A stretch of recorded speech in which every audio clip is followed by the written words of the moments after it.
L'Union européenne, c'est plus de 50%, donc plus de la moitié de l'aide publique au développement, c'est-à-dire l'aide qui est dédiée à l'éradication de la pauvreté, notamment dans les pays les plus pauvres. Chaque année, on était plutôt aux alentours de 500 millions d'euros, 1 milliard, maintenant c'est 2 milliards, donc chaque année, il y a un engagement de plus en plus fort pour des actions qui, spécifiquement, vont aider les pays en développement à s'adapter aux conséquences du changement climatique. Mais de manière générale, c'est pas comme ça que la question se pose, c'est-à-dire que tout ce qui est fait pour éradiquer la pauvreté, souvent a des impacts bénéfiques pour s'adapter au changement climatique. C'est pour ça que ce qui est en train de se faire et de se négocier au niveau international, cette année 2015, c'est l'année européenne du développement. Pourquoi? Parce que c'est cette année que va être définis des objectifs de développement durable qui vont s'appliquer à toute la planète pour les 15 ans à venir.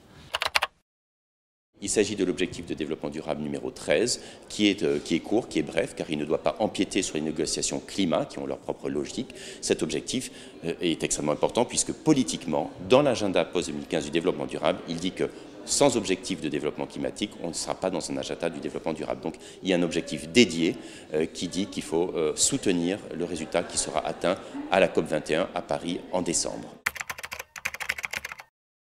L'objectif à la base qui était en fait pris à Copenhague, lors de la conférence des parties de Copenhague en 2009, c'est d'atteindre 100 milliards de dollars par an d'investissement sur la lutte contre les changements climatiques. Bon, ceci dit, on n'avait pas précisé dans ces 100 milliards quelle était la part du secteur privé, quelle était la part du public, si c'était des dons, des prêts. Bon, on n'était pas tellement entré dans le détail.